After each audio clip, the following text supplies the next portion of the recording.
who are you and what do you do on Twitch and social media? My name is Banzainator. People call me Banz for short, and I am a family-friendly board game and video game streamer. What can people expect when they look at your content or tune into one of your channels? They can expect a positive environment, non-toxic community, and I'm very inclusive for everyone who wants to be there. And I also love giving tips and suggestions for board games. If you come into my chat and you want to know or you have a question about a board game, I can answer it for you. And also, when I play video games, I am open to people helping me along and play the video game and like give tips and tricks for how to do better in the video game. Not necessarily just bossing me around, but being like, there is a difference there, and I am very strict on that. But at the same time, like I'm not like, oh, you have to like just be silent and sit there and watch me play. Like, no, you can totally talk about the video game. Like, oh, are you also playing it? Where are you at? Like no spoilers, but I need help with this. Help me out. So I make it really interactive, and then also if I'm a fellow lurker on Twitch, so I lurk a lot, and I'm totally fine with people lurking on my stream.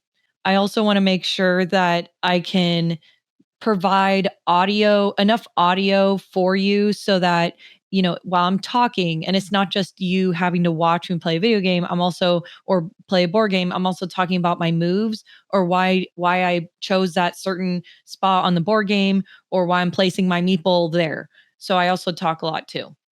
That's awesome. I really love the blend of content of board games and video games because we know that Twitch is more traditionally video game centric, but you bring in this other aspect that board games are not as widely seen on Twitch. And I really like that you definitely dive in. I've lurked on a number of your streams where you break down the game's rules, and actually, like you said, you explain your moves and why you do it.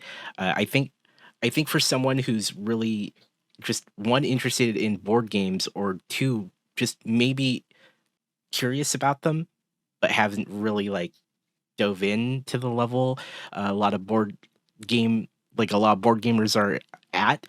I think you make it very accessible. So I think it's really cool. How did you get into the board game side of things? What made you decide to make that part of your content? Well, I was into the hobby of playing board games before I even knew what Twitch was, and I had already done content creation for board games, and I had kind of worked with companies before, just dabbled in it. And so when I started streaming on Twitch, I actually never played video games, but then when I started streaming, that's all I had access to. So the whole goal when I started streaming was, oh, it'd be so cool to someday play a board game on Twitch. And so that was like my goal from the very beginning. But until I had enough money to build my own PC and to save up for that equipment and to raise enough money from the community to be able to stream board games, that's why I was playing Animal Crossing. And Animal Crossing was a really great entry for me to start streaming because it was very straightforward. I didn't have to do anything, I didn't have to manage anything. I just clicked live and I started playing. So that really helped me get into how to do everything on Twitch. I still play video games now, but I also like to focus on board game content. I think that's awesome that you decided to like look at Twitch and start making things on there. What kind of spurred that whole thing? What made you want to get on Twitch? So my nephew actually there was like three parts to it. One of my former coworkers, he actually streamed on Twitch, and he streamed on Twitch years ago. Like I want to say he was doing it back in 2015, I think. And I had no idea who he was talking about. He sounded really, I was like, what are you talking about? That sounds so stupid. Like, why would I ever do that? And then that was like a long time ago. And then my other friend started streaming and I became a mod on his channel. And then, but he didn't stream enough. He would just do it once in a while for fun. And there was some weird things. I was like, oh, this is weird. Like, why are we watching him play a video game on the internet? Like, this is weird. And then my nephew was like, hey, like, I know you know what Twitch is. Like, you should really start streaming. I think you'd be good at it. In fact, no, I know you'd be good at it. Here's some equipment. And he gave it to me for Christmas. And it was Christmas 2019. He gave me a Stream Deck XL and he said, "This is what you need to start streaming on Twitch." It was really cute. He's in his late 20s. He's not like a little kid nephew. Like he's an older nephew. And he's like, "Here's what you need." And I plug it into my MacBook Pro and I'm like, there's a whole bunch of buttons and they're lighting up, but like I don't know how to I don't know how to do this for Twitch. And we realized you don't need a Stream Deck to start streaming. Right. He got me this random object that he knew that streamers use, and he's like, "This is what you need." And like, so then we went to Best Buy, and he's like, "I can return it," and I was like, "No, I'll use it someday. I'm sure it'll be useful. We just don't know what. It looks like this magical keyboard, but maybe like I think I need this other thing by Elgato. It's like the same company." Yeah. And I think that's what I have to plug into my Nintendo Switch.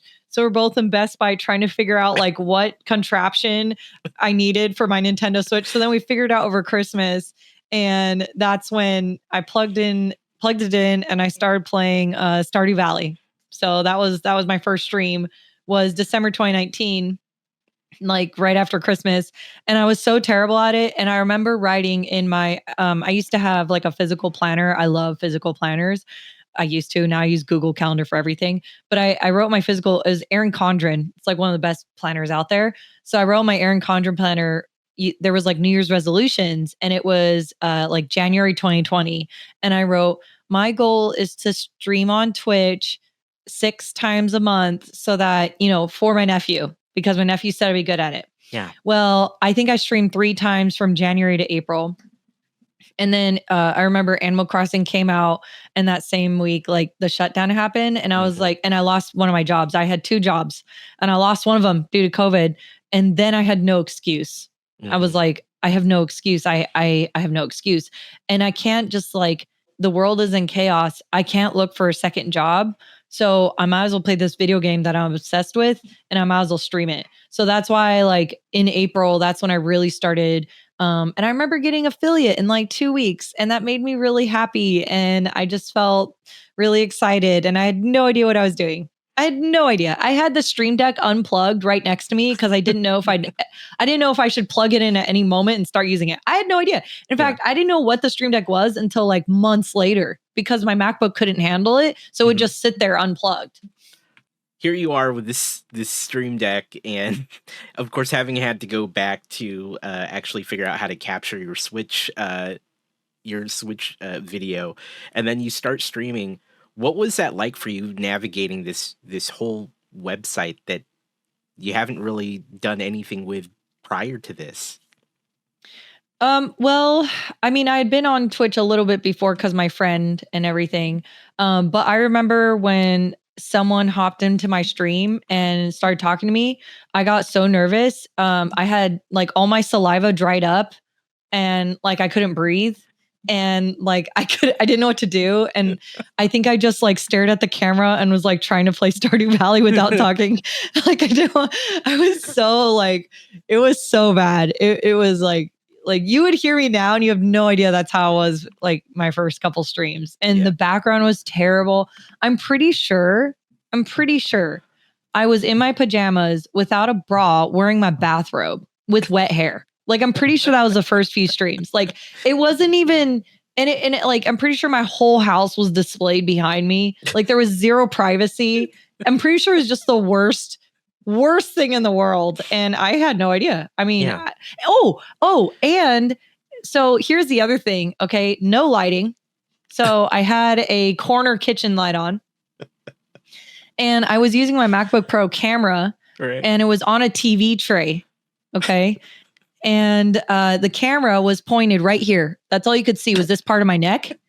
And I was looking up, and I was streaming like this because I had to look at we had a 65-inch TV. Right. So I was looking at Stardew Valley on my 65-inch TV like this, and then the camera was right here. That was for a while. That's amazing.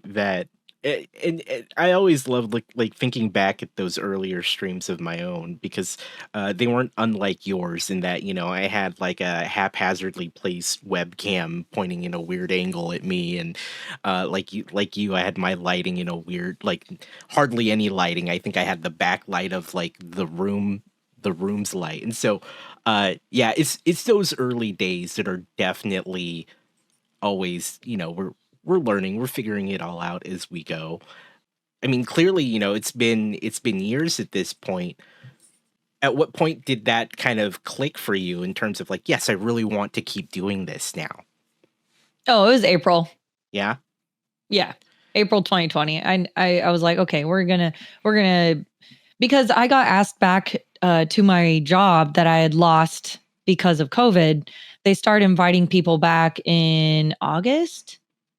Yeah, I lost in April. They start people, and I said no Mm. because I was streaming. So Was it primarily Stardew though that whole time, no, it was animal. No, it or was Animal only Crossing? Stardew Sorry. for yeah. It was Right. at Animal Crossing. Yeah, it was all Right. Animal Crossing, and then every Friday Mario Kart and Super Smash Bros.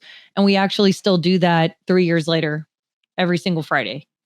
That's amazing. I love the story of going from Stardew to Animal Crossing, and then of course you said earlier, you ultimately wanted to do board games. What was the whole transition there? How did you kind of get to that point where you could do board games? I so from April to December, I saved every dollar I could, and I bought during COVID. December 2020. I bought starting from Black Friday actually. So November, December, bought every single computer part that I could. I couldn't get the graphics card that I wanted, so I went to Best Buy and bought whatever was in stock. And then I built my own PC for the first time. Part of the PC build was live on Twitch outside in my backyard, and everyone was freaking out because it was windy. And I didn't know what anything meant. Long story short, I remember someone in chat saying, and I have a clip of this of like, where's your PSU? And I go, I don't know what a PSU is. What is a PSU? PlayStation Universe? Like I didn't know because I Oh also no. hate abbreviations. So Right. it was actually power supply unit. Like that is how you're going to turn your computer on. But Yeah. I was so unknowledgeable about PC building, but I still did it. And that is the computer I'm using today. So then January, I had 1 to 2 generous donations from the community that bought my overhead camera because this overhead camera, I think the whole thing was $300 to $500 setup for this overhead camera, and that's all I needed. I just Mhm. needed a PC, an overhead camera, obviously a desk or whatnot, but like all that was the main things I needed were an overhead camera and a PC. Right. So since then, though, I updated my graphics card. I have a 3090 now, but I also got that during COVID years. I think I got that in 2021, and I had to buy it as a package on Newegg's website. My friend actually entered the raffle for me because it was all Wow. raffle, Yeah. and then emailed me and said, "You have 45 minutes. If you want to drop thousands of dollars on this, you have to buy the 3090, even though you wanted a 3070." And you also have to buy these other things. I forgot what it was. And I said, okay, I'll just do it. So I Mhm. sold my graphics card that I originally had on my PC for more than I bought it for because it was still COVID years. So I was able to make a profit off of a used graphics card, help pay off the graphics card that I got. And then I also had a job at the time and I was able to pay it all off. And so now like I think I'm pretty much set up. I just need to upgrade my memory. I had to shift things around my memory cuz video games take up a lot of space. Yeah. But yeah, other than that, I love that I have my own PC build because whenever I want to, I'll just, swap things out and upgrade it as I need it instead of being like, I have no idea what's wrong. I'm just Yeah. going to throw it away and buy a new computer. Like, no, I can figure out what's wrong because I built the thing. Yeah. And if something isn't working, I'll figure it out and replace that one part. Yeah. So longevity and it works totally great now. I love it. In those years, during like those early COVID years, it was tough to get a brand new graphics card. And so I remember trying to get something around that same time And like you, I, had to like try to enter a raffle, and I didn't get into it. I had to get it another way, but that's definitely crazy. The fact that you had to go to these great lengths, and you did it, and that's awesome. To go from day one where you were on this MacBook trying to plug in a Stream Deck and figuring it out. There's something to be said, because there's no really easy way to learn to stream. I tried to look up everything, and back when I was trying to learn, there was especially not a lot of information out there. In terms of getting into this whole Twitch space, what would you say is like the most challenging thing that you've had to deal with in terms of just making content? Internet. Yeah. Internet sucks. Yeah. It's true. It's the worst. Yeah. I actually just got over that hurdle, and my happiness level of streaming went from like a 7 to a 10. Right. Out of 10. Like I now have, okay, I don't know if you have this, but if you don't get jealous. I have fiber. Oh, I'm jealous. I am. Yeah. And I'm sure every other streamer out there is like, do you see how happy I am? No, I am happy for you, but I am also jealous because my area doesn't quite like have fiber as easily as some area. That's they so just cool. started in my area. Oh, That's why I'm able to have it. Yeah. I did. And you know what? It's cheaper than what I had before. Yeah. And it's a different company, way more better customer service. Oh man. F Spectrum. Yeah. Spectrum. Yeah. So I like, if you can switch to fiber, it's going to be cheaper and it's way better. And I don't understand why, like, as privileged as we are in this country, like I don't understand how fiber is only limited to certain parts of each. Like it might be in like half of one county and not in the other half of the other county. Like I don't understand. Yeah. I don't get it. That's the situation I'm in. Like literally like half of my city has it, and I am on the half that is still working to get it more accessible to everyone. And so I've been keeping an eye on it. So I will say internet completely, like yes, I've fought my internet so much. I have cable and I cannot wait until fiber is here. Yeah. So yeah. Yeah. It will make everything easier. Everything is better. And even if you have a sad stream, you can lay down at night and close your eyes and be like, at least my internet is fine. So what kind of internet issues did you have before the fiber? Oh, just streams would drop all the time. Yeah. And not enough bandwidth, or you can't upgrade to a better quality and your bit rate is slow.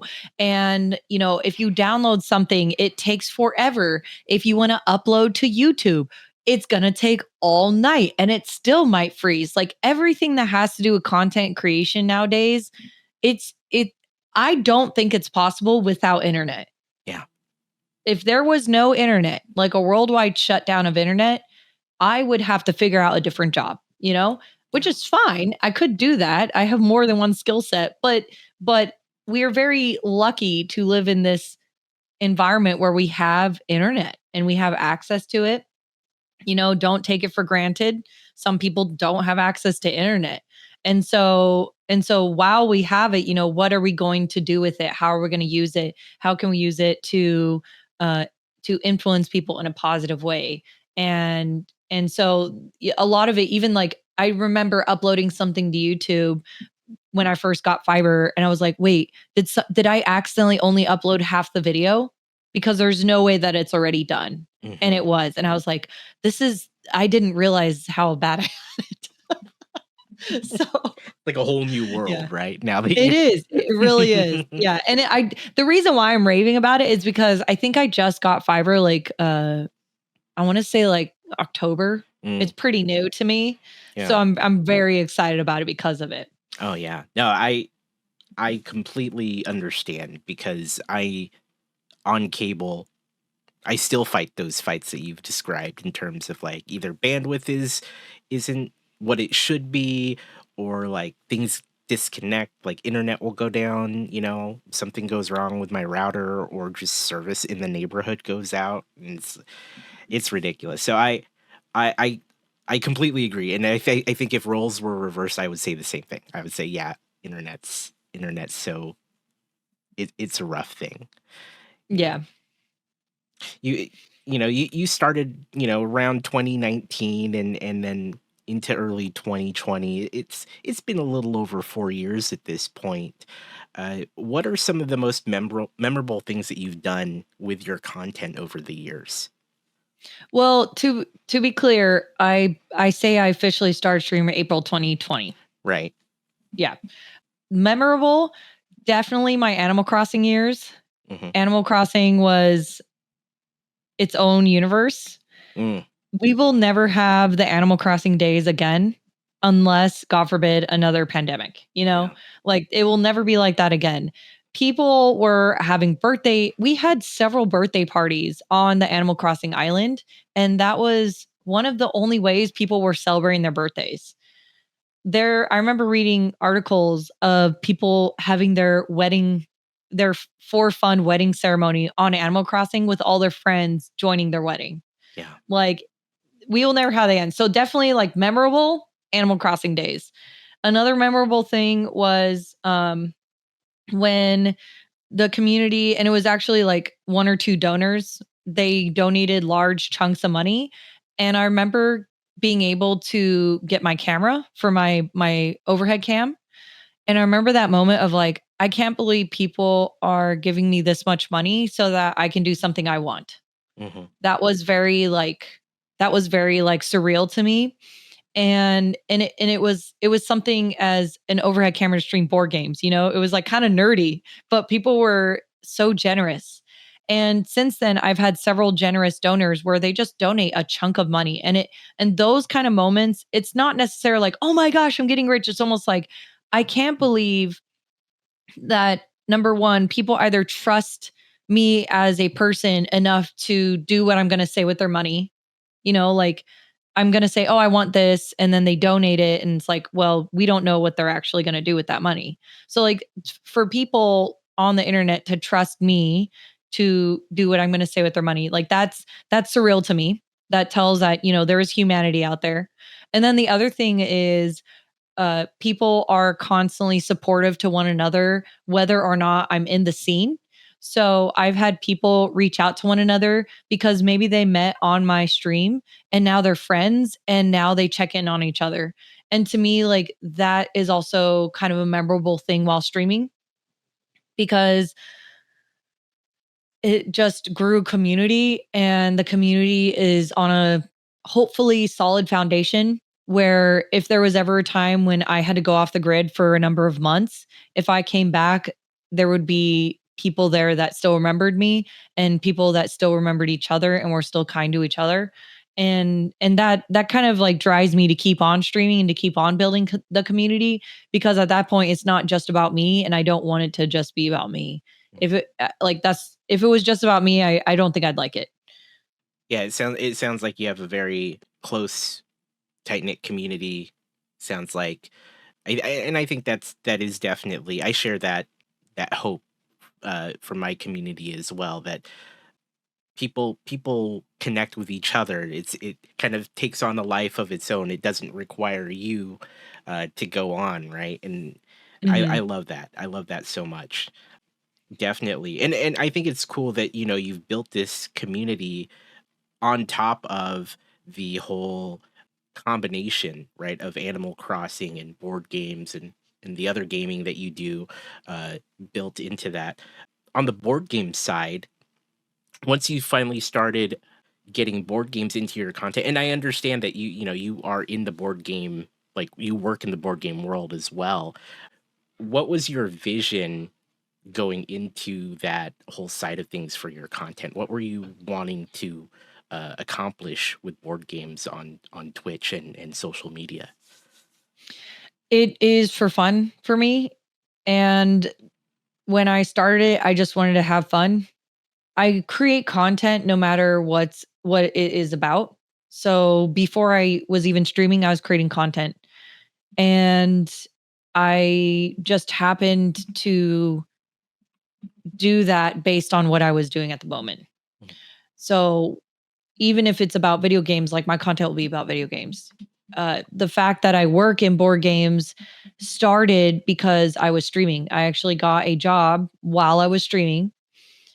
I was asked to have an interview for a company, and I had the interview with the company, and it was a dream come true. And I quit my office job. I had never taken my second job that I lost during COVID. I had never taken that one back.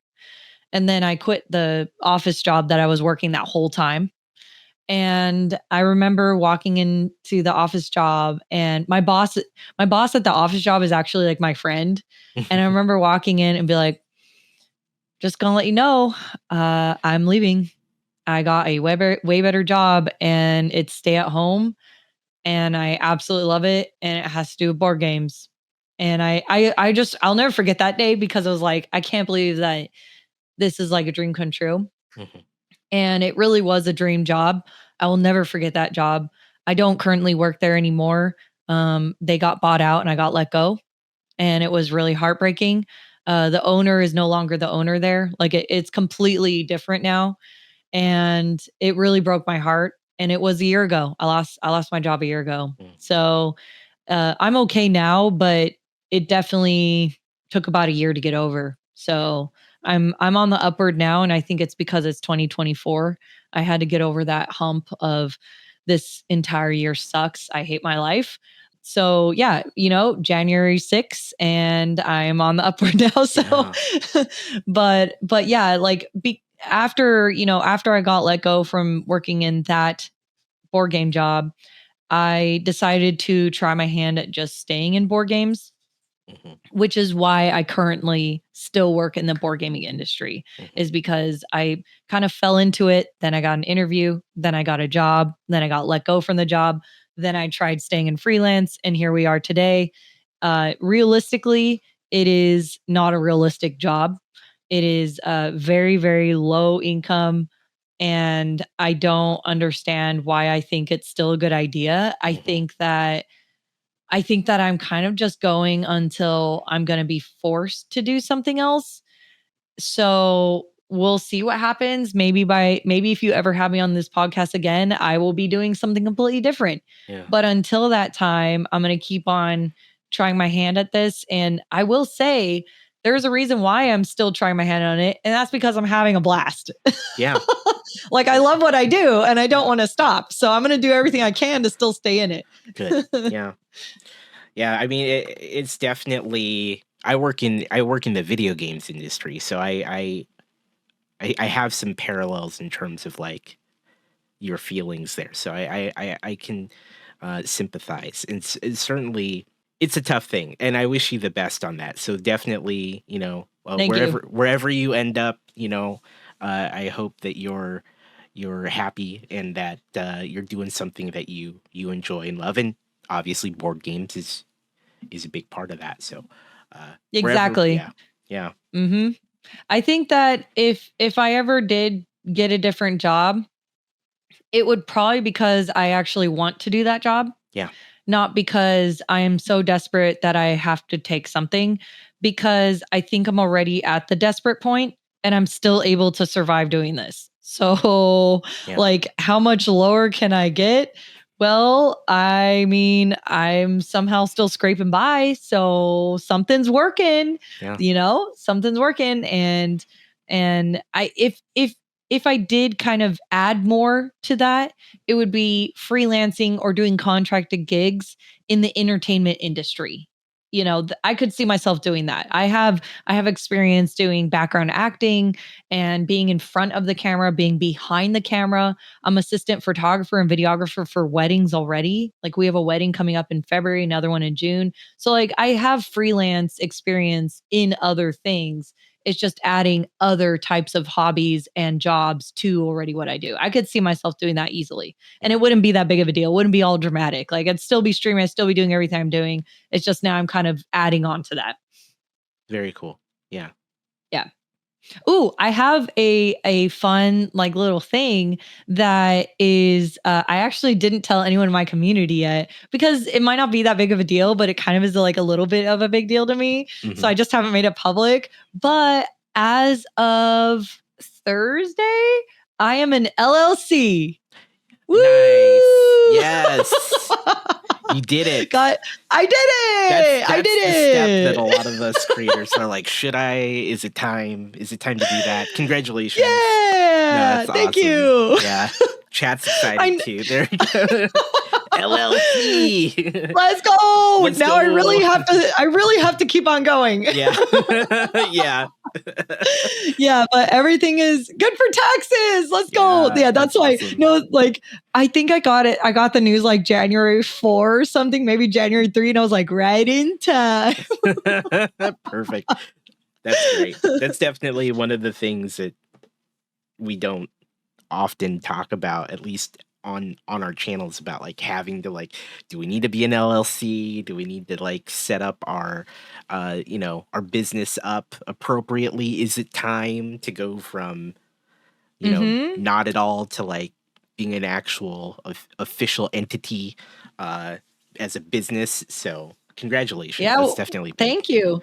Guess what made me make that decision was that panel at TwitchCon with the lawyer. And Yeah. I don't know if you attended that panel, but I went to the same panel 2 years in a row and I finally made that decision, and my lawyer is that guy from TwitchCon. Oh, that's awesome. Yeah. That's really cool. So, I have a lawyer who also streams Yeah. and knows what Twitch is and has Twitch streamers in his interest. Like he is part of the community and he is also a lawyer. I have like the best lawyer out there for what I need him to do. Yeah. So I had several meetings with him and he's very understandable, and I was like, "Hey man, I'm not rich. Please don't take my bank account just because you're a lawyer." And he understood that, and it's the best thing. It's the Yeah. best thing. I'm very happy with how Yeah. everything turned out. That's awesome. I definitely think that, like, especially when it comes to navigating that whole side of like the business side of things, it's good to have people that are familiar with the stream space. Same for like accounting, right? Like if when time for taxes come, it's good to have an accountant who is familiar with this space. Otherwise, it's a Oh complete mess, man. right? Some of the questions I've had to answer accountants, or are they called accountants? What are they called? The people that do your taxes. Yeah. What I are they mean, called?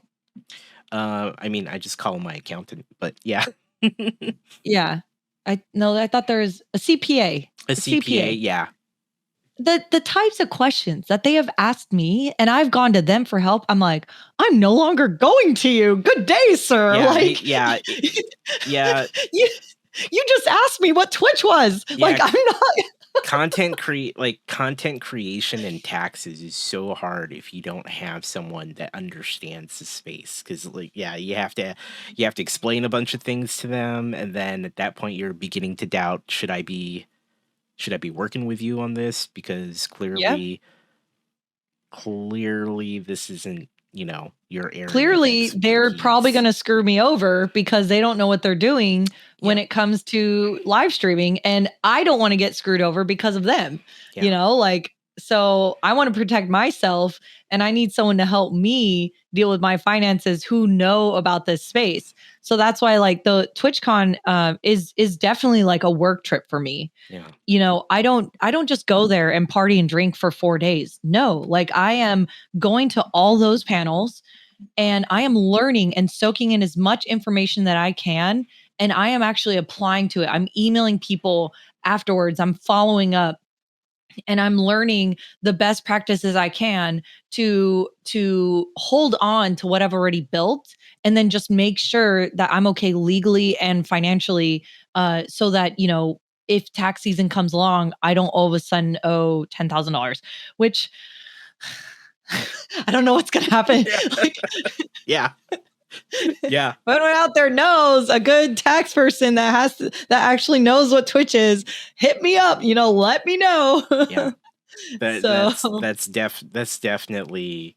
I'm so glad that you brought that up because when you spend the time in this space and then you start to take it more seriously, right? You do need to look at starting an LLC. You need to start talking not to just lawyers but CPAs. Like it becomes a whole thing when you start to actually want to build something out of it. And so, in terms of TwitchCon, what was the LLC the biggest thing that came out of it for you in terms of like walking away and how you can like improve your content creation life, or what other things about TwitchCon helped you out? oh man. So TwitchCon is it's such a good trip for me. I went to probably more cons than anyone I know last year. I went to a lot of cons, and TwitchCon was one of the only cons I didn't work at. Mm, So I got to just enjoy walking around, and I would say the whole meeting with that panel, it wasn't just about, LLCs or whatnot. It was about sponsorships and contracts oh and yeah, how whether or not people should get agents should join an agency, or at what point does becoming a partner is becoming a partner nowadays really worth it? I had to put a lot of emotions aside because I've been streaming for over 3 years now, and I'm not a partner. Like, why do I suck? mm, So it's like, how at what point do companies stop ignoring the fact that you're not a partner and they actually start looking at what you're about? Well, they're not going to. They will always look at numbers. And if you have a purple check mark next to your name, it helps you get more gigs. And if you don't have one, well then obviously you're doing something wrong, and that's what companies will keep on telling you. And if you're doing that for freelance, like, well, then obviously something is wrong with you. And how do you not let that get to you? And, what are you doing wrong? Why are you so bad? And it's a never ending cycle. And so TwitchCon helps to just kind of put it into perspective that there is a lot of good people out there who aren't partners, and they're a lot of fun. And there's a lot of good content creators out there who aren't partners. And just to know how many people are there, just to be like engulfed into non-partner people who are also streamers is like encouraging, because it's like, oh, I'm not alone. yeah. I'm not alone.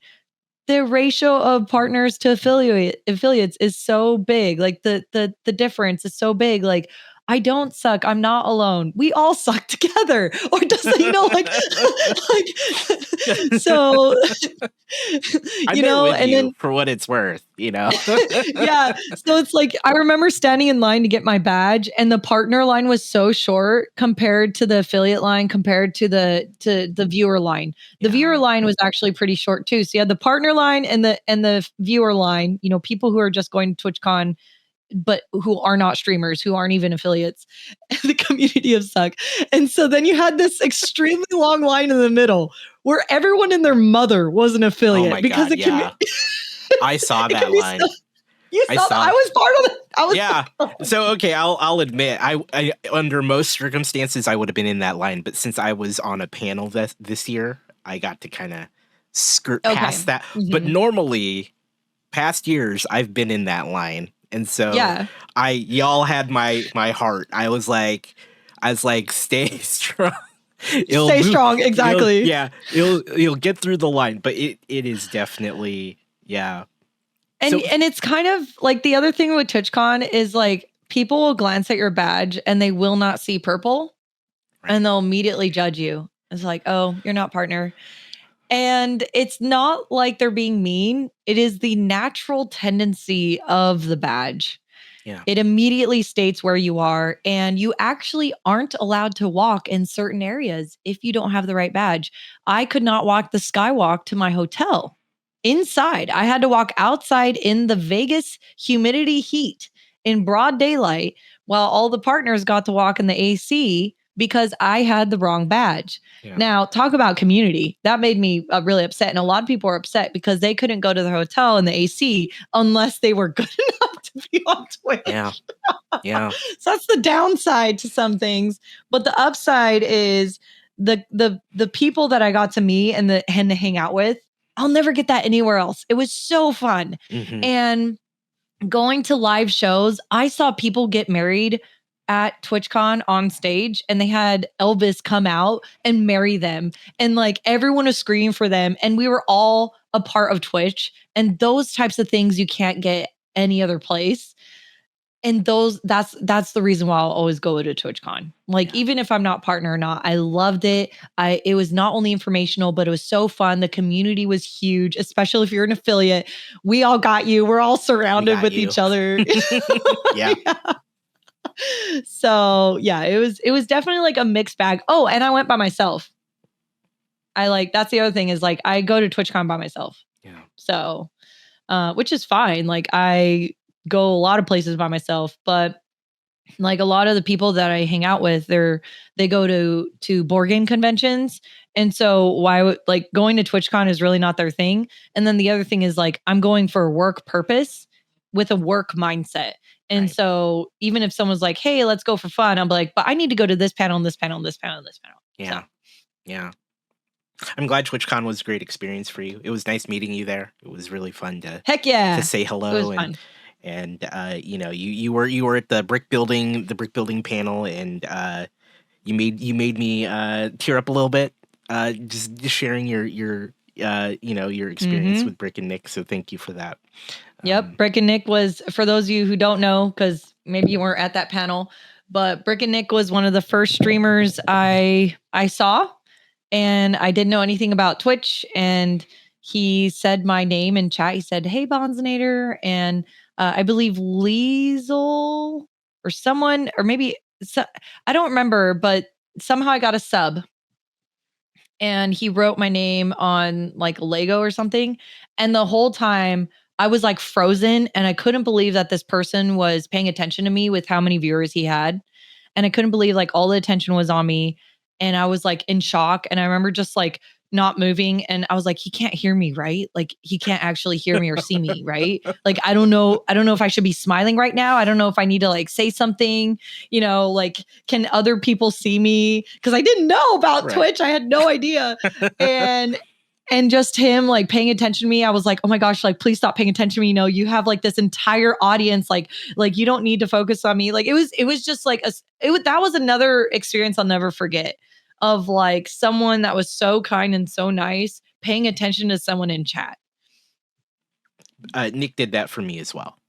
Certainly, at that point, when I discovered his stream, I'd been on the platform for a while already, but he's really great about welcoming people and making them actually feel like, hey, welcome. You belong here, right? You can hang out, have fun, and enjoy this time with Nick and his community. So, yeah, you shared that story at the panel, and man, I got a little misty eyed. So I appreciated that, and I just think it's cool the impact we have as creators to do that for other people, right? Because I hope that I create an atmosphere that's welcoming for anyone new who discovers my channel too. So I thank you for sharing that story. I wanted to tell you that. I didn't get a chance to tell you that at TwitchCon. So thank you for that. And Nick has I think Nick has influenced you in that way, and me as well. So it was very cool. I didn't know that. Like I knew who you were through Amish Ace. I think you and him did a stream a while back. I'd been following you ever since. I've caught your board games streams and some of your community streams, and so I knew who you were when you got to the mic. I was like, oh, cool, it's Banzainator. I didn't know that story though, and you caught me completely off guard. And I don't think the camera caught it, but I was just sitting there like this the whole time, like It's like, yeah. I'm pretty sure some other people were also tearing up. Yeah. And that wasn't my intention. No. But if I would have known that you all were all tearing up, I would have started crying and it would have just been a sob story. You were far enough away not to Yeah. notice then, because I was just sitting there quietly. It's like, because Nick was the one, Nick then started to respond to you, and I was just off to the side trying not to draw attention to myself. I was like, yeah, this is great. It's a great story. I think like people came up to give me a hug afterwards and like, oh my gosh. And I was like, oh my gosh, we're all gonna start crying. That's amazing. It's amazing to me that there's this, this impact that we can have, and the fact that, you described the community and how supportive they've been of you and the people in your channel. It's just great, and it's always amazing to hear. So I'm glad that you were moved by your experience with Nick. It sounds like you are paying it forward as well. So I think that's awesome. And you're doing it in ways that, as I've noted earlier, the board games, which isn't as typical here on Twitch. I think that's really cool. On the whole board game side of things, what's that like for you, creating streams and a community around something that isn't as common on this platform? What's that like?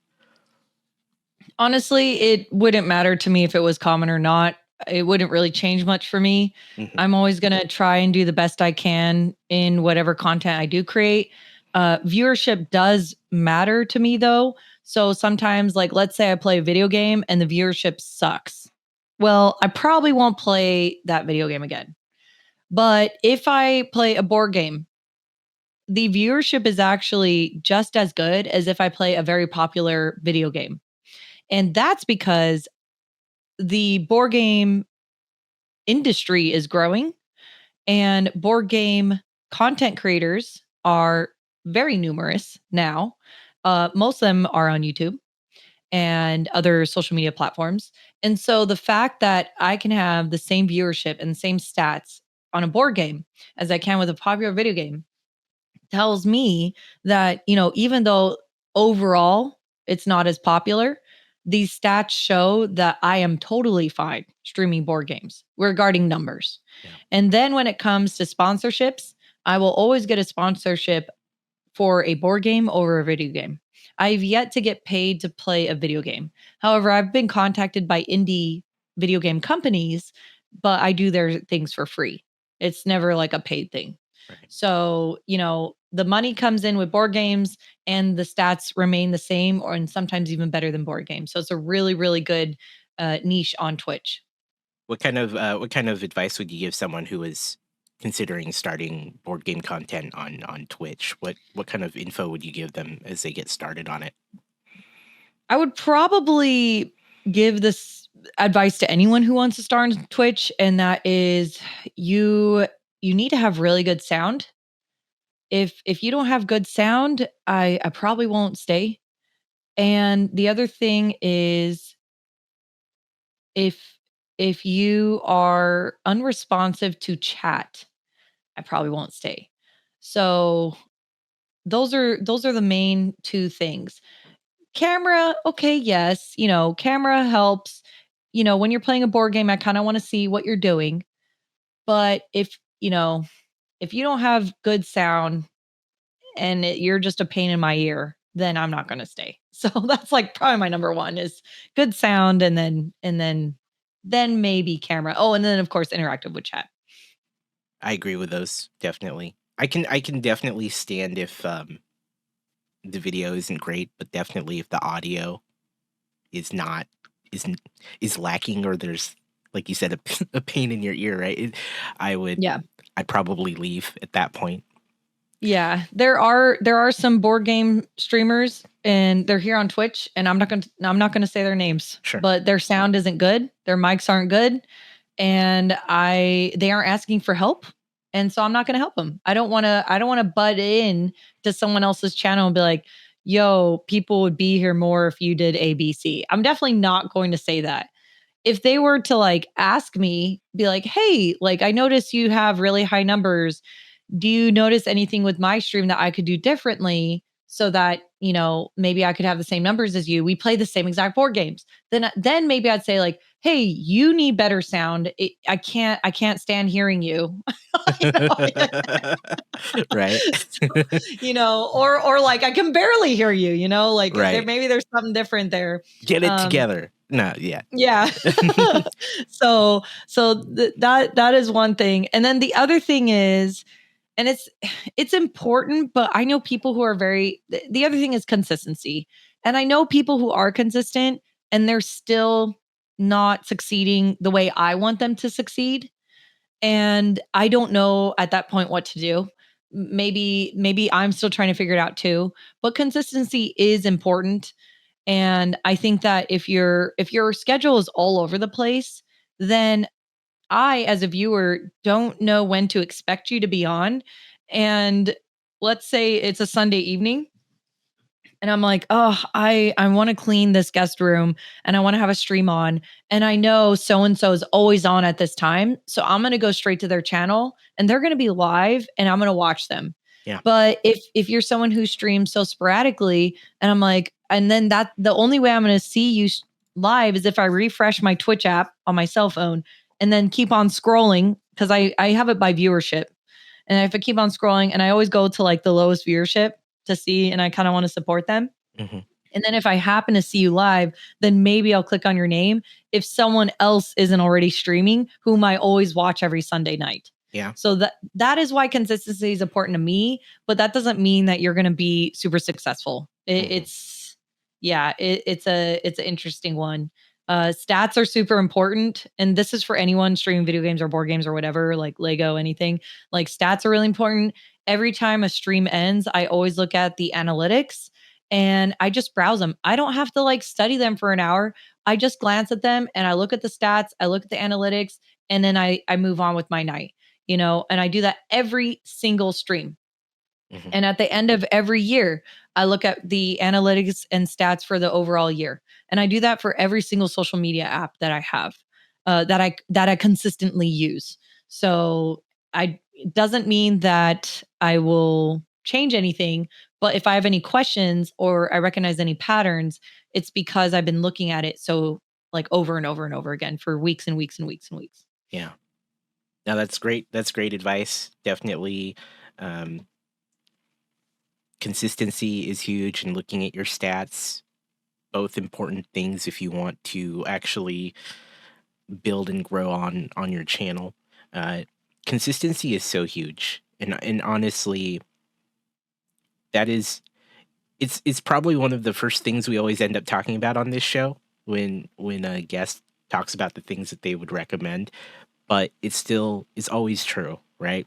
Because like you said, you're going to think about the channels that you know are live if you decide you want to turn on Twitch. And so if you know, hey, this person's always on at 7 p.m. Today, I'm gonna do that. If it's a part of your routine and you kind of know who's on, I don't I don't really browse. I just kind of go directly to them. If I see them in my list, I'm like, oh, there they are, boom. And I don't even bother looking at the whole list at that point if it's one of the times that I'm on Twitch trying to find something to watch. Yeah. So And last note about that is I'm talking to people who want to be consistent streamers. right, There are some streamers out there and I know them personally and they're my friends and they're amazing. And whenever they stream, I want to watch them. And guess what? They're not going to be consistent because they don't want to be. They don't want to have that schedule. right, They want to have the freedom to whenever they feel like playing a video game and they feel like they want to stream, they want to have that option to stream, hang out with friends in their very small community because that's what they love.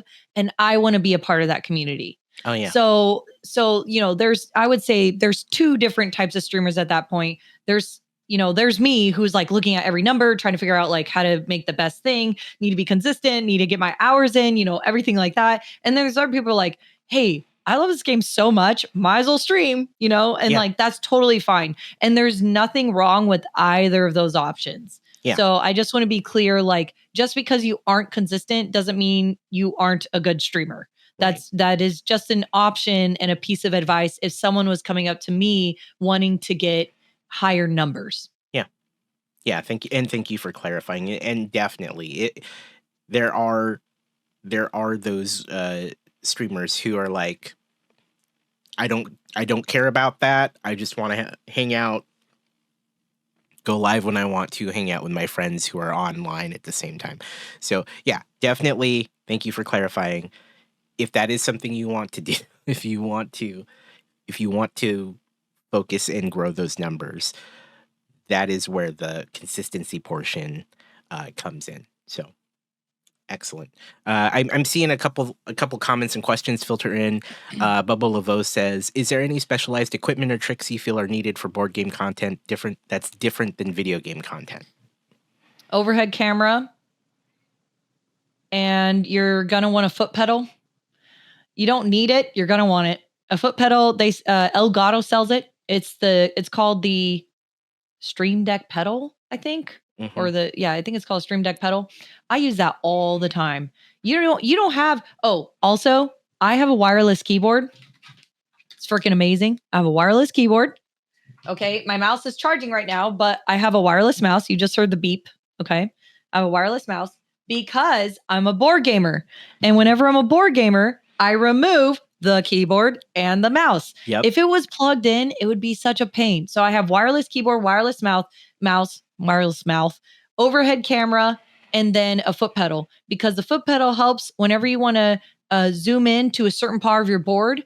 You're going to have that preset in your OBS, and you're going to tap your foot pedal, and it's going to have a smooth transition right to that part of the board. Okay. Yeah. And then if you tap that foot pedal again, it'll zoom back out. Oh, you want a different part of the board? Okay, you had a preset for that. So that's where foot pedals is extremely important. And I don't think you need that for a video game. It would be more of like an added thing if you want. And I'm sure if, when you build Lego, I'm not sure if you use one too, where it zooms into a portion of it or whatnot. Mm-hmm. Yeah, you know, a lot of the Lego side of things are very similar in that wireless mouse, right? You know, wireless keyboard, because sometimes I have builds that are just too big to not, have that stuff on there. So I have to clear it of keyboard and mouse. I have the pedal as well, super useful for switching both camera, zoom, as well as, if I need to just go to a BRB screen. I have like a camera zoom, camera normal, and like a BRB screen on my three shortcuts on the pedal. But yeah, definitely super helpful in that respect. I think that's a good call out. And of course the overhead camera, something where you can have pointed down at the desk or the table for the board game, or in my case Lego. Like, my setup's the same pretty much as to what you do. So yeah. Excellent. And lighting can be so tricky. I'm still working on lighting. Oh, yeah. Like, you can have lighting on your face, but then you need lighting on the table. And it's like a whole different setup. And honestly, like, I don't have any tricks for that because I'm still trying to figure it out. Yeah. I'm not a lighting specialist, but I do know people who work in the film industry who's offered to help, but they just haven't been to my house yet. So as soon as they get over to my house, like, I'm going to be like, hey, can you take a look at my setup and fix stuff, move stuff however you want. I need a better lighting setup. Yeah. So and the shadows from the monitor will, cast on your desk, things you don't need to worry about when you're streaming something on the screen. Yeah, that's all great call outs. And yeah, I'll echo that because, doing Lego or Gunpla on my desk is very, at least from an equipment standpoint, similar in that you need the camera pointing onto the desk, as well as lighting and having it lit well. And so definitely those are certainly the big things I imagine from a setup point of view that make a lot of sense. Because when you're dealing with a physical thing in front of you that you want to have on screen.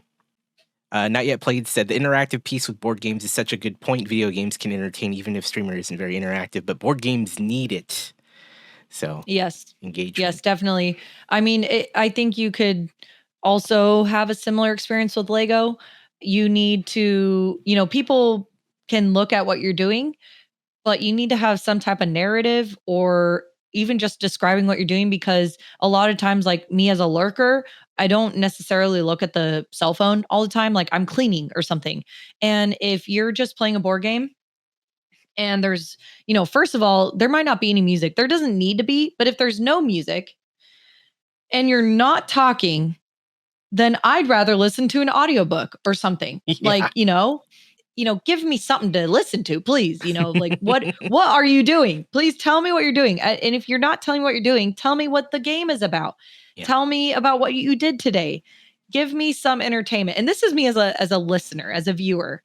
So as a streamer, I try to implement what I would want if I were a viewer, which I am a lot. Hmm. How was that for you when you were first streaming? Being able Totally to, fine. yeah, totally fine. Oh yeah. Oh yeah. I just blabbered. You know what? There's probably a little part of me that's a little crazy, probably because you know, it's in the beginning of the pandemic, beginning of stream, everything is on TV trays. I have no idea what I'm doing. I have an unplugged stream deck next to me, and my MacBook Pro is the battery is swelling because it's overheating. It's not meant to stream. And I had this realization where I was talking to myself to a monitor, like Right. like a computer monitor, and I was just staring at this plastic screen, just talking out loud. And I was like, I think something's wrong with me, but I'm not going to stop. So, like, once you get over Yeah. that thing, which for me was back in 2020, everything else is just fine. You just pretend like you're talking to yourself for a few hours, and then Yeah. people eventually get going. Maybe they're not there. We don't know. Yeah. So, yeah. I love I love that. Definitely if you like to talk out loud to yourself, it's a bonus as a streamer. It definitely helps. I'm the same way. It's not difficult at all for me to find something to talk about. Gator Dave says when the monitor starts replying back, that's when you need to worry. Happened to Gator Dave once. Taco Maniac says, "Do you have any suggestions for an Apple review streamer?" I actually watch Taco on stream. So Taco reviews real apples, not Apple Mm, products. So actually, Taco, I think you do an amazing job. And I have no suggestions for you. I myself have never been an Apple reviewer, and I don't want to step out of my place to tell you what to do. I think you do a great job. there you go. Filling that dead air for some can be challenging. I think for folks like myself and Bonds, maybe we are just a little crazy, I guess. So it works Yeah. out. It works out for us. So But then also, like a side point, I watched another streamer, again, a good friend, so I'm not going to say their name, okay. and they won't stop talking. They would not stop. It would just nonstop blabbering. And it's like they wouldn't even take a breath. And I actually had to leave stream because I was starting to get a headache. I Mm, go, this person doesn't take a break. So just because you're streaming by yourself doesn't mean that silence is bad. It's okay to take breaks. It's okay to stop for a moment and just take a break. yeah. You're going to have to figure out that balance for your stream and that balance with your audience. Your audience doesn't need a constant stream of words. It can get overwhelming, and your brain can get filled with constant chatter, and sometimes that is worse than just silence. So, that's another thing, is like it's okay to take breaks. Just, that's maybe where being yourself is going to be better than trying to fill in those gaps, and you'll figure it out over time.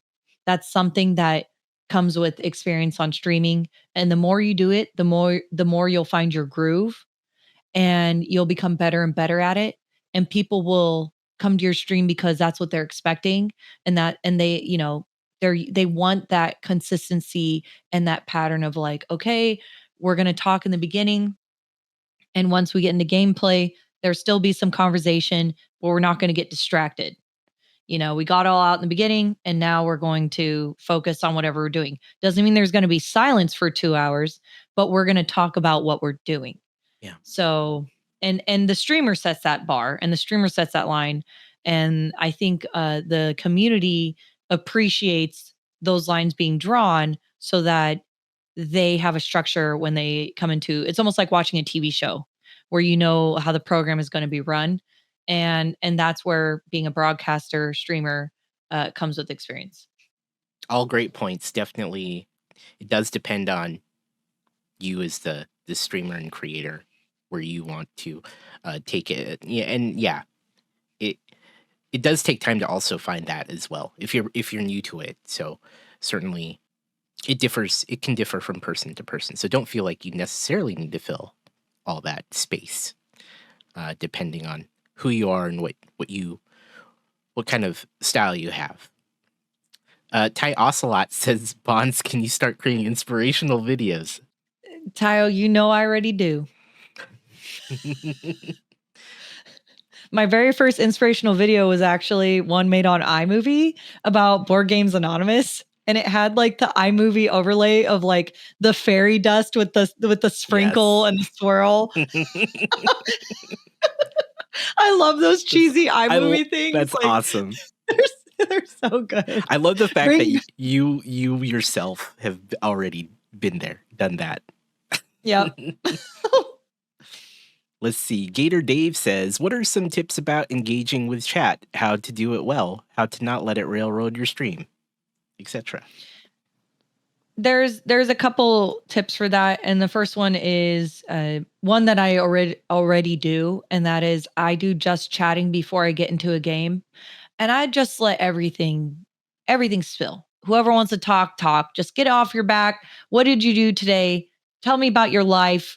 Tell me all your secrets. I'll tell you all mine. We'll swap this information. And then once we get off our backs, okay, now we're getting to gameplay. I already do that.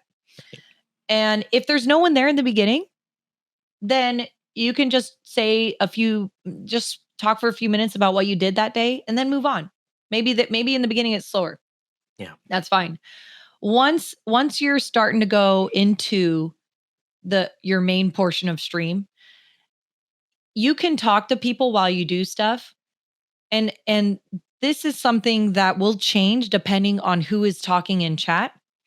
Some people get really stuck on one topic that has nothing to do with what you're streaming, and they just won't stop talking about that one subject. And I'm going to say that's totally fine. In fact, bring it on. Talk about whatever you want to talk. But I won't be reading every single comment out loud, because if I do, then that's bringing the entire stream into that person's control, and I'm already done with just chatting. I'm already done with that portion of it. If you wanted to, make it all about that, just come a little bit earlier and spill the beans then. So during the stream portion, sure, I'll read comments, I'll like engage with whatever people are saying the entire stream. But if it starts becoming an overbearing portion of what I'm doing, that's when I'm like, okay, like that's awesome. Read your comment. And now, back, oh shoot, I'm about to fight this boss. I gotta fight this boss. One moment, I'm concentrating, gotta finish this boss. Okay, that's so cool that you did that. I'm really glad that it worked out for you. All right, now I'm gonna, and like you can keep on talking with them, but then don't pause the game to like stop and talk to them. Right. Yeah. Completely agree with that. And mods help. Yes, mods can help. My mods are more of control, not control, what do you call it? Crisis and control. Like make sure that there is no bad stuff happening. That is all the mods. If someone gets banned in my chat and timed out in my chat and a mod is there and they're the ones that doing that, I don't interfere. That's on them. If someone has a problem, they can go to my mods, because that's why they're my mods. They're the most important people in my stream. And if anyone has a problem, which I have had problems, and hey, why did you ban me? I'll be like, well, actually, a mod banned you and you can take it up with them. And the mod's like, yeah, bring it on. Like, and I can put all my trust in my mods and I don't ever have to worry about it because it's not my problem. And the mods know what type of community I am trying to foster. And Yeah. they keep that they are the ones that have to deal with all the nitty-gritty, not me. Yeah. Definitely.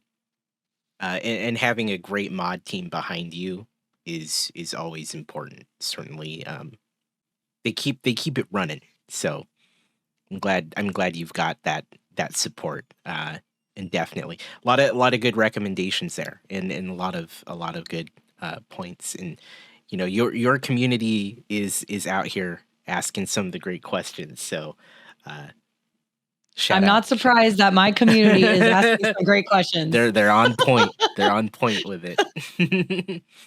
We've talked a little bit about your own viewing habits on Twitch, but what makes a good stream for you when you're looking around the platform? Well, I mean, the first one is sound.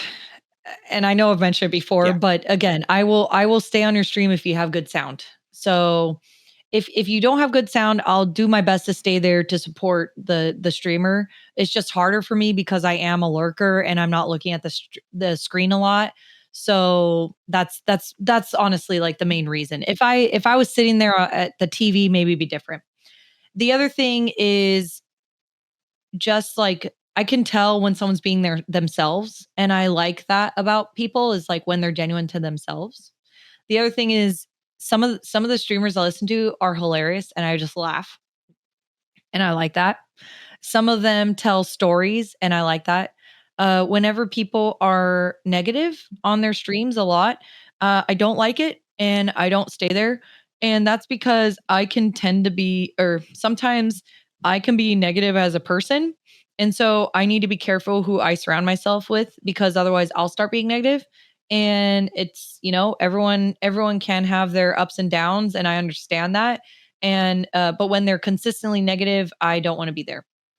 The other thing is they they don't have to have all the fancy tips and tricks. They don't have to have all the sound effects or all the overlays. They don't. They don't. That's not what makes me stay or leave. It's more of sometimes they're playing a game that I'm really interested in, and I'm choosing to watch them over someone else, even if that other person is super famous.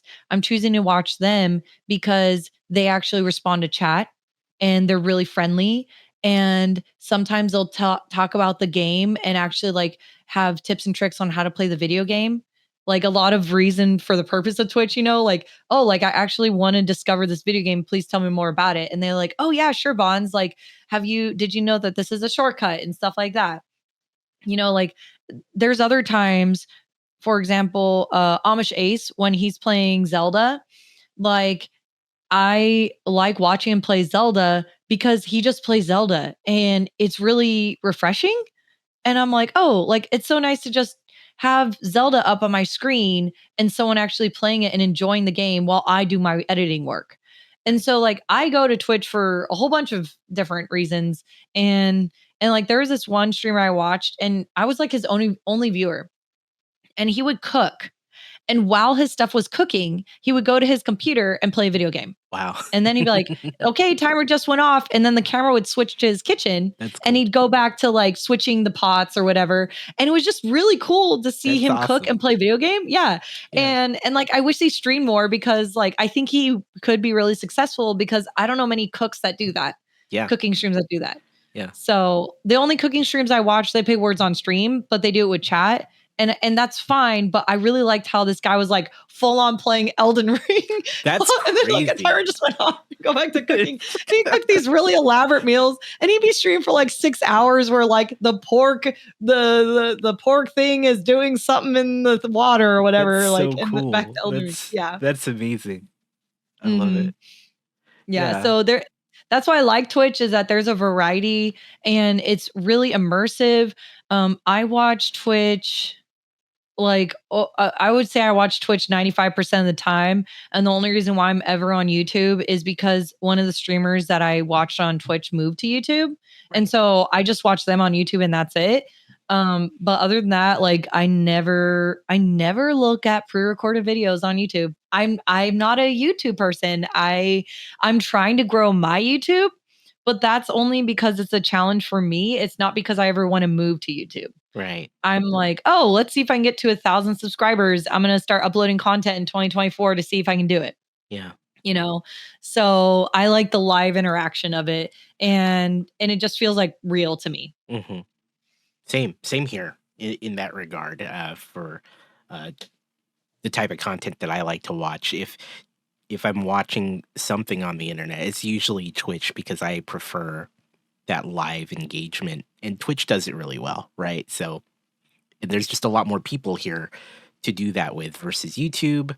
You know, YouTube is where you go for the pre-recorded stuff, the actual produced video content. So yeah, absolutely. Thank you for sharing. I always love to find out what creators like to watch themselves. It's always fun to hear. And I might have to look up that streamer you're talking about who games and also cooks at the same time, because that's really compelling to me.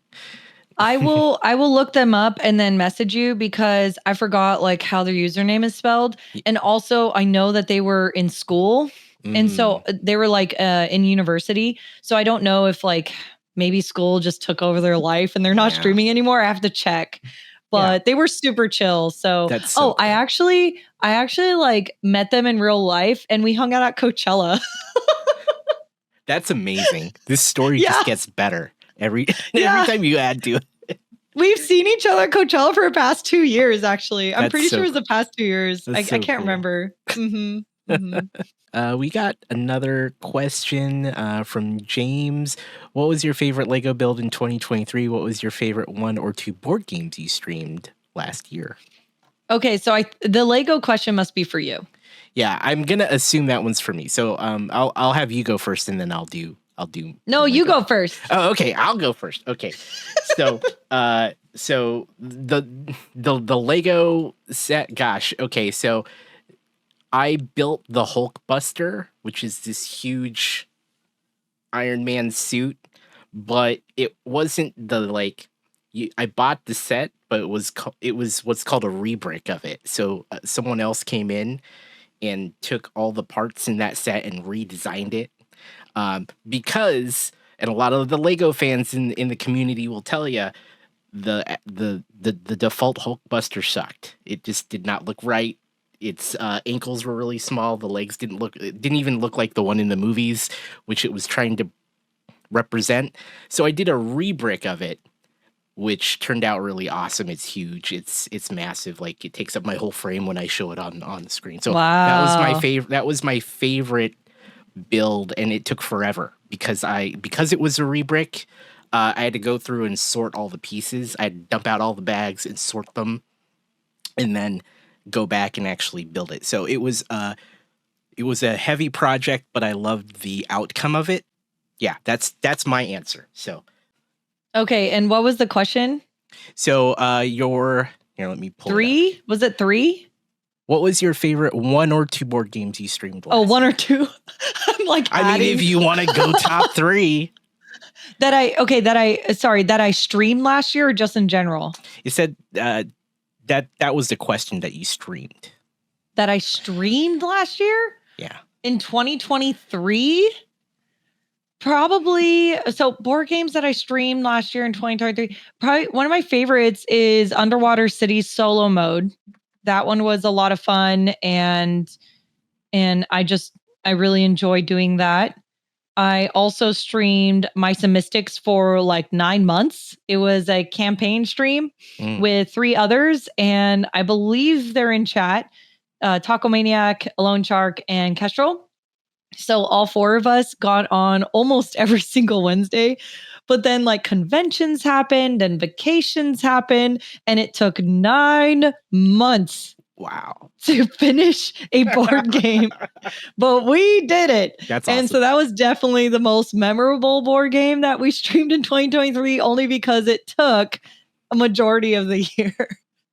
So it was a lot of fun. And it has like minis and stuff.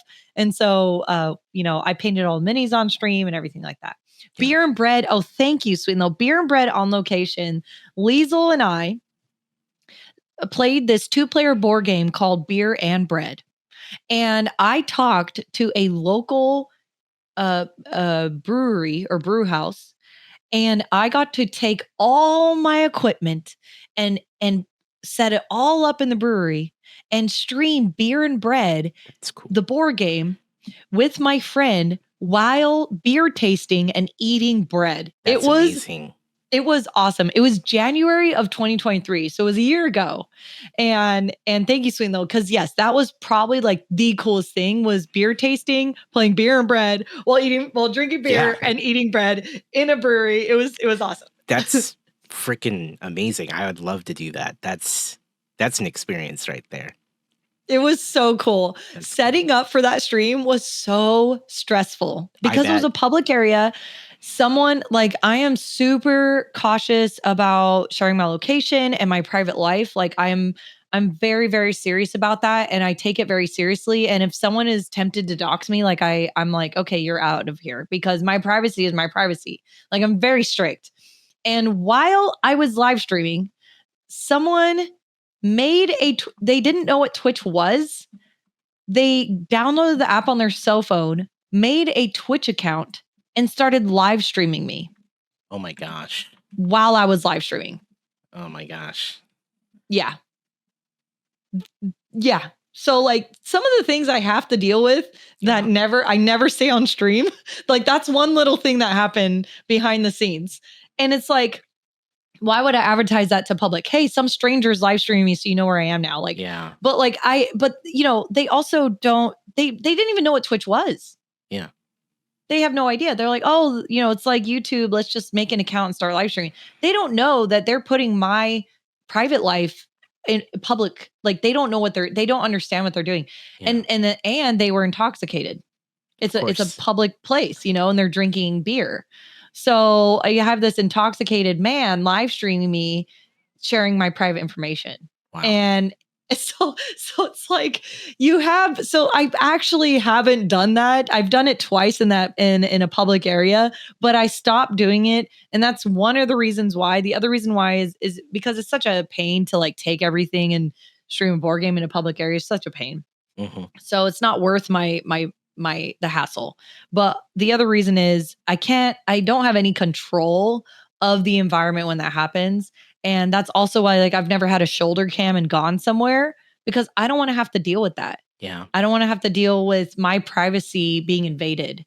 So yeah. Yeah. Some funny, some interesting stories that has happened because of Twitch.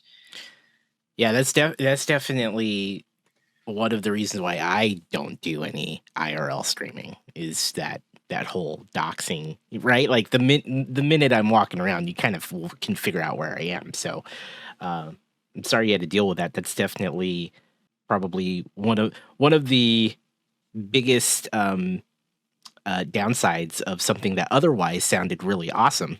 Because overall, I think it'd be cool to do something like that. Minus and like that. Exactly. Like I don't want to be negative or anything. That's just literally something that I had to deal with. Right. That's just part of the it comes with the territory. So man, that's a cool experience though. I really think that's a cool way to do it for sure. Yeah. And it was a sponsored stream, so both of us got paid to do that. Oh, even better. Even better. Yeah, I was like, hey, company, would you pay us to play this in a beer house? And would you pay for our beer? And they're like, yeah. I was like, okay, cool. That's cool. Yeah, that's the way to do it.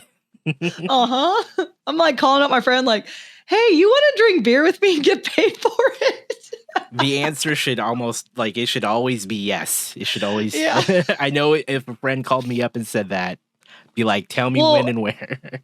And the other thing is that person is also my mod. So there you go. Mod. That's awesome. That's cool. Yeah.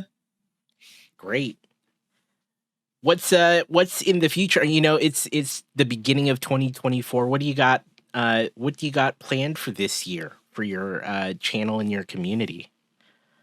I have a couple things that I'm working on. The first one is one of my New Year's resolution goals is to play every single video game in my Steam library and have at least 5 to 10 hours logged on each game. So I don't have to finish the whole video game. I just need to have 5 to 10 hours logged.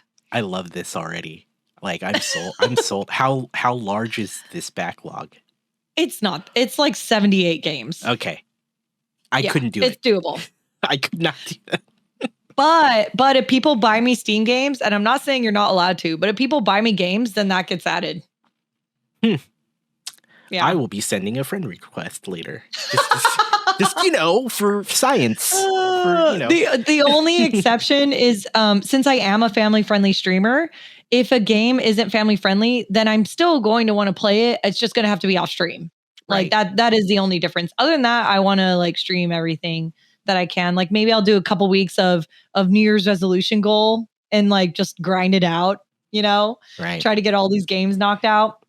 That's cool. And then the other thing that I have is I took every single board game in my collection, in my entire house that I have not played.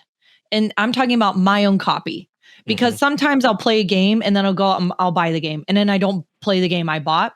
So I took every single game, separated them from every other game that I have played and put them on their own shelf.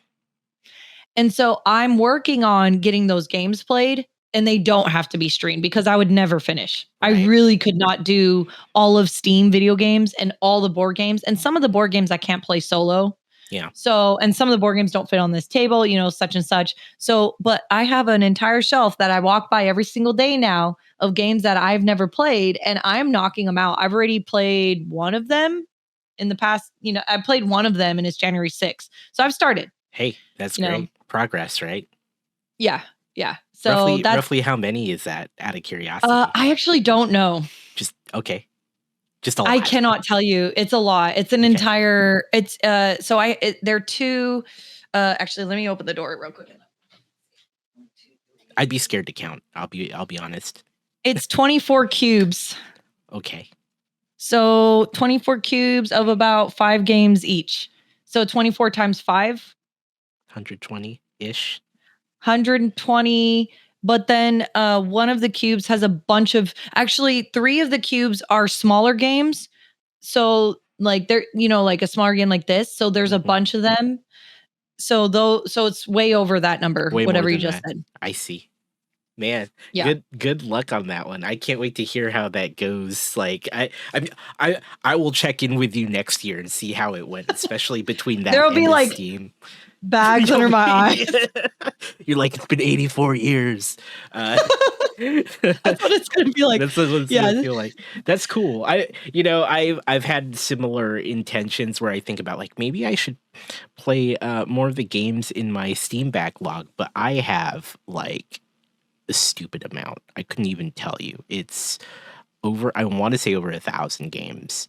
Are wow. Like. Okay. Yeah, it's a lot because I used to, when Humble started doing bundles and things like that, I would get a bundle of games, and then I would sometimes be gifted games from friends, or I would pick some up because I'm in the games industry. I'm like, oh, it'd be really cool to check this out eventually, so I'd grab it, and then yeah, my Steam library is huge, and every so often I'll look at it and I'm like, I should really like put more, like I should really like try to experience all of these games I have yet to touch.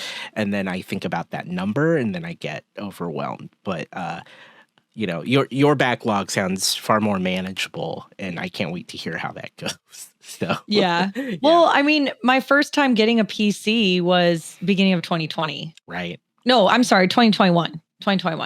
So it's been 2021, 22. So 3 years. And half of that, like I was doing board games. And then I also have Xbox Pass Ultimate. And I also have Epic. I'm not counting Xbox Pass and Ultimate or Xbox and Epic. This is just on Steam. So I kind of have video games here and there. And yeah, I definitely don't even have 1,000 all added up though. I do. I can't wait to hear how all that goes. between that and the board game shelf, Mhm. you're in for a lot, it sounds like. So I can't wait to see where you land, because I know that's probably no easy feat. So Yep. I do have a couple other things that are planned for 2024. I'm going to be having my own meetup at Dice Tower West in Las Vegas in March. awesome. So that is a board game convention happening, and I'm going to be having giveaways and stickers and everything like that. I plan on doing 2 merch runs this calendar year. The second one is a surprise right now. The first one will be a t-shirt. So that's going to be in the works, and it's going to be very very soon. The first launch will be very soon, and you will find out because I'll be blasting that publicly. My sales goals for that, I have to meet a certain number. Otherwise, I'm going to have to buy all of the extra stock and keep it in my house. So you better Mm, believe I'm going to be pushing those numbers because I don't want to store them in my house. yeah, And the only way I can like keep down the price of the shirts is if I meet those sales numbers. So it's not about making money. Like if anything, I'll probably just break even. It's more about like making sure I can continue doing merch. yeah, The second merch run is going to be later on in the year, and I'll keep that surprise because it's going to be really exciting and I want to make it a surprise. So that's going to be happening. The next thing is I hope to get, now I don't know, I this is kind of like a problem, but I hope to get an extra like studio going where I can record board games on an actual board game table. It cannot be in this room though, and so that's kind of like my thing is like where do I put the studio? hmm, And then and I'm already starting to plan for 2025. I want to do my first BonzCon, ooh, and I'm gonna have that's it cool. in Cabo San Lucas in Mexico. So it'll be at an all-inclusive resort, and everyone will pay for their own thing. You know, I'll just have the dates of when I'm going, and I'll make sure to talk to resort before to make sure like they do like a group for a block of hotel rooms or whatever. And once you're there, you don't have to pay for anything else, and it includes food and unlimited drinks and unlimited food and unlimited pool time. And then I will have like, okay, like I'll make sure to get all the dinner reservations for every restaurant. Every restaurant is free. It's That's just you have to cool. make reservations for them. So I'll make sure that, you know, I'll do all the work for that.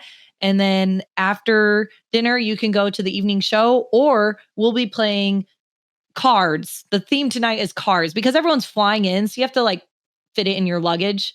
And so it's like, okay, like we're playing smaller box games tonight after dinner, you know, and Yeah, then like everyone can be together. But if you don't want to be together and you want to enjoy the show, you can because it's your vacation. And if you don't want to see anyone during the day and you just want to read read manga by the side of the pool, which is what I do every time I go down there. I just read for 4 days and I finish like 10, no, I finished like 3 to 5 manga books. Just bam bam bam bam bam. Like that's no fun. one talk to me. I'm going to be by the pool all day. Like do not talk to me. And I sit down on my butt. The servers bring me mojitos for free all day. I'm sipping mojitos. I'm reading my manga by a pool for 4 days. Okay. And I get through my library list. So like if you want to do that, you can. You don't have to go there to play board games. But if you want to, you have a community and you have me who planned it out for you. That sounds So awesome. I want it to be like a vacation space for people to like have an option to be nerdy if they want to be. But if not, that's totally fine because I totally get being on vacation. Sometimes I don't want to see a single soul. And don't worry, you don't have to. And if you want to play cards with a group afterwards, you can because we'll be there. So that's kind of what I want to plan. I don't really know how to do it, so that's why I'm giving myself like 2 years because it would be like December 2025 or January 2026. So I'm giving myself like 2 years to figure it out. But the good thing is that I've been to Cabo San Lucas like a numerous amount of times now, and so I know how it works. Yeah, And oh, and then the other thing is like getting a van from like the airport to the resort. Like sometimes people just don't know how to do it. Sometimes they don't know the language of where they're going and they just don't go because it's too much of a pain and they're nervous, you know, and they don't want to travel alone to a random country and maybe they've never been to that country before and they're scared. well, this is a great opportunity for you to go somewhere. Hey, when you get there, look for BonzCon, someone holding a sign. You know you can trust that van to take you where you need to go. And once you get to that resort, you never have to leave the resort ever again. Everything is there for you. Yeah. I Bam. love the idea. That's going to be cool. It's going to be great. Yeah. So we're extending past the streaming and bringing it to Cabo San Lucas There it is. 2025. Yeah, and there's some people, in the chat super hyped about it. Sounds like some are even offering to help. So there you go. There's a lot of I see you. Yeah. There you go. Banz sees you. So but like one note though is like for legal purposes is I am not a travel planner, and I will not be buying anything for you. I'm literally just saying, hey, this is what we're doing. Feel free to come, because I don't want to be liable for anyone's missing luggage, for anyone taking the wrong van because they weren't reading the sign, for missing their flight and now they want their money back. Or, like, I don't want to be in charge of all that. No. I'm not a travel planner. If you want to book your own travel planner, you can, and then you can do it the same dates that I'm planning this thing. So that's the legal things about it, is like, here's an event. Disclaimer, I'm not your travel planner. Like, please book through your own travel planner. There you go. All right. Yeah. That'll be cool. So 2025 is what it sounds like. More to come. Yeah. More to come on that. Mm-hmm. Wow. Start saving now. Yeah. Start saving. Get ready. Banz, this has been excellent. It's been fun talking to you and getting to know you. I have so many more questions, but I don't want to take up all your time. So, I guess we'll just have to do it another day, sometime in the future. But thank you for coming on. Like, I really appreciate having you here. I love what you do on the platform. You have an awesome community, and you just do some amazing stuff. So I want to thank you for taking the time to talk to me about everything you've done up to this point and what you're looking forward to. So thank you for being here. And where can everyone find you?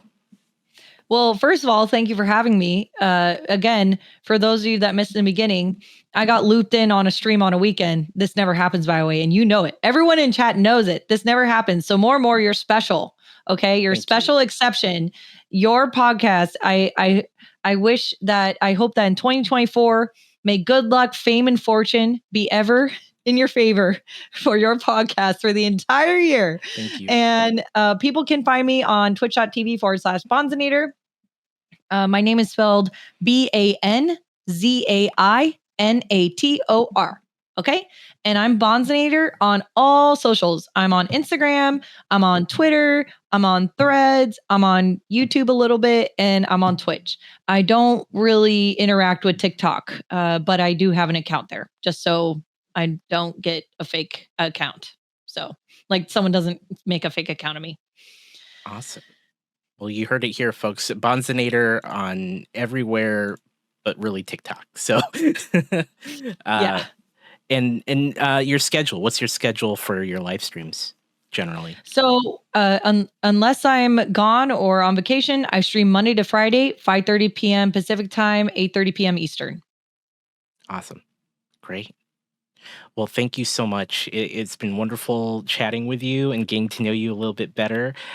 One ritual we have on this show is to give you the floor and let you close out the episode however you see fit. You just have a moment to either plug something, share something on your mind, or tip, advice, or just thanking everyone. However you'd like to do it, the floor is yours, Banz.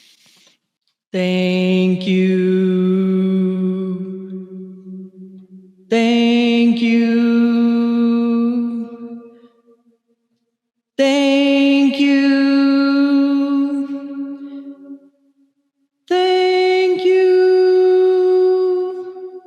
Thank